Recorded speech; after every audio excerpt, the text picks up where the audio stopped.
Hi, this is the Professional Amateur coming to you with another review. This week, Leo sent me Angels Fallen, Warriors of Peace. And this 2024 film was directed by Ali Zamani and stars Josh Burdett, Randy Couture, and Cuba Gooding Jr., among others, of course. The story of this movie is that there's this soldier, and after the Afghan war, he kind of returns to normal life. And then years later, still suffering from, PTSD, he gets this message from God in the form of, Cuba Gooding Jr. coming down to him. And he says, hey, we're recruiting you into our fight against good and evil because the Archangel Michael has switched sides, I guess, and is now, building an army of the damned. And so he has to, take on Michael and his army and all this different type of stuff. What will happen, though? Will good win out over evil? Well, for that, you gotta watch the movie and find out. All right, so let's discuss this film. So what works with it? Well, this one is a Christian action film. And so, of course, they're fighting against evil and there's these demons that kind of appear and manifest themselves.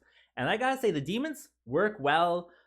The CGI on them is certainly good. It certainly works that way. And it's fun to see them fighting these demons. They interact fairly well, I would say. Other than that, with the action, I think the action's decent for what it is. It is, every so often there's an action film, so it has enough action to certainly keep you, engaged with it, which I think is certainly a good thing. So it certainly combines that Christian element with that action element to make, halfway decent movie. Other than that, I think it's a little bit edgy for a Christian movie. I don't watch too many Christian movies, but the ones I've seen, they do have a certain, line they won't cross. With this one, though, they do kind of push that line. Like, they go to a strip club, and you actually get to see, topless women in the strip club, of course.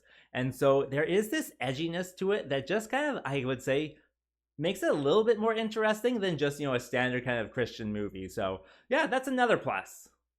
And in addition, I thought all of the, technical stuff was good. The acting was, halfway decent, so that was good. All of the lighting was really good. The filming itself was good. And so, yeah, all of the technical stuff certainly, I think, works to, have a good movie that way. And that brings me to what doesn't really work with this one. Well, I'll tell you right now, I'm not a religious person, so I don't know all of these names that they're dropping, but I think they're, confused with the names because I actually kind of looked them up afterwards. Like the Archangel Michael, I had looked that up. I thought he was a good guy, but apparently in this movie he's a bad guy. And I guess they're just confused with who the Archangel Michael is. Of course, they're taking, creative liberties with the story. Also, Cuba Gooding Jr.'s character is Balthazar. I think I'm saying that right, Balthazar or something like that.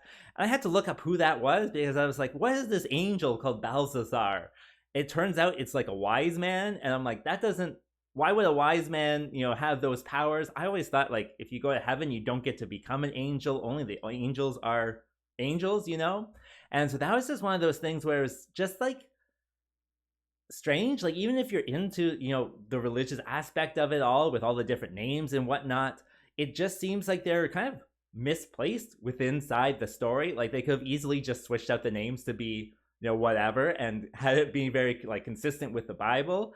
And as it stands, those inconsistencies, I think, even for me, a non-religious person, stand out as who is this? Why are they doing this? And so, yeah, that just kind of was an odd feature of this movie. Other than that, with an action movie, I'm there for the action. So anytime there's kind of a long talky scene, I'm tempted to reach for my phone. And there's quite a few kind of long talky scenes in this one about, oh, what is your faith, or how do you come to this idea, or whatever. And yeah, I just kind of found it besides the action scenes, I wasn't as interested because, it certainly has that religious element that is very blasé to me. And so yeah, just the talking scenes, you can certainly, look at your phone or whatever, but the action scenes, I think, are kind of the standout for this one. So yeah, it's kind of a odd balance that they're trying to create here. So yeah, that is in this one as well. And what it comes down to, I would say, is, how religious the audience is. This would be great for, a Christian TV channel or something like that.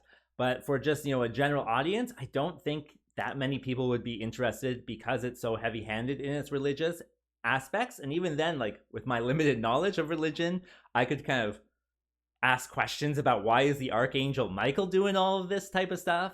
And yeah, it just kind of seemed like it has its audience. I'm not particularly part of its audience, but if you are, like I said in the good half, like it's a little bit edgy. So I would say if you are, into Christian movies and action movies, this is a good one to watch, and that's probably the main audience that they're going for.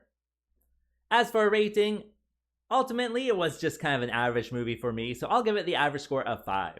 And with that being said, I think that's all I wanted to say. So like and subscribe, and I'll see you next time.